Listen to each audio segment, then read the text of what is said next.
Good evening and thanks for joining us. We begin again tonight with developments in the Aboriginal community in this country. After weeks of demanding to meet with the Prime Minister, today Chief Theresa Spence announced she won't attend a planned meeting with him on Friday. It was her Liquids Only hunger strike that forced the meeting, but she now says unless the Governor-General is there too, she won't go. There are also reports Spence has made a will and is prepared for death. There is no question there are serious issues at stake, but our efforts to speak with Chief Spence and to the people on her Northern Ontario reserve have gone nowhere. Jen Tryon made a short trip to Attawapiskat yesterday. She's in Timmins, Ontario tonight. Jen? Donna, we've been waiting here to see if the chief of Attawapiskat will change her mind and allow media into the community. But no one has returned our phone calls today. It's become a game of cat and mouse, soliciting support and then shooing it away. Chief Theresa Spence wouldn't talk to media, but did send out a bag of mixed messages. Her Liquids Only hunger strike successfully scored her Friday's face-to-face with the Prime Minister. She was overjoyed. Now, a flip. Unless the Governor-General attends too, she's not coming. If the Governor-General is not going to be there, then there will be no meeting. Spence only emailed a written statement from somewhere behind the fence. I will not be attending Friday's meeting with the Prime Minister, as the Governor-General's attendance is integral when discussing inherent and treaty rights. No chance to ask her why the change of heart, and no chance to ask her community if they support it. Since the housing crisis last year, Attawapiskat is no stranger to visitors making headlines and getting media attention. Since then, support for the chief has been split. But yesterday, before we could ask community members if they're backing their chief now, she banned all media from the reserve. I don't understand why we're being asked to leave and under what grounds. You put the camera down?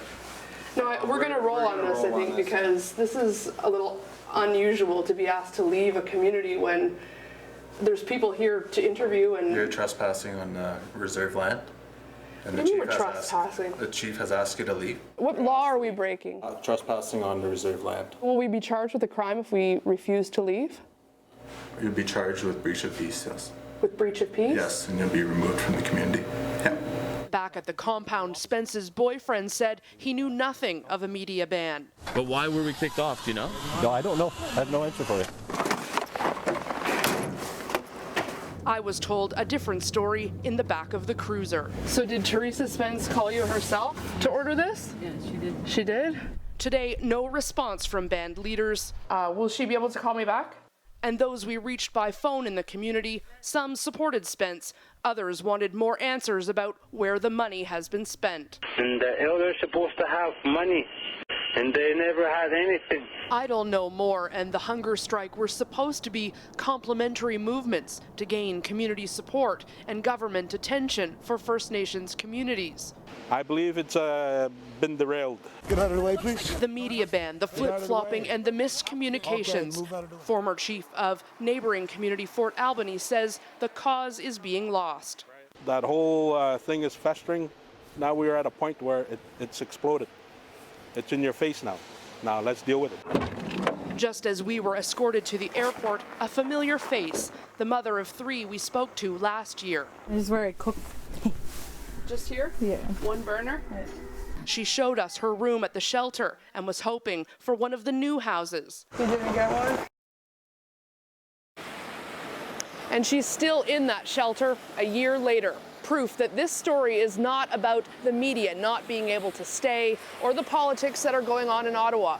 It's about the people that continue to suffer in Attawapiskat and many other First Nations. Donna. All right, Jen Tryon in Timmins, Ontario. Thank you. Since the beginning of her protest, Chief Spence has called for what she terms true dialogue with her people and says she wants to renew the relationship between Aboriginal people and Canada. Then there's the Idle No More group, a grassroots movement staging protests across the country. And there's the Assembly of First Nations.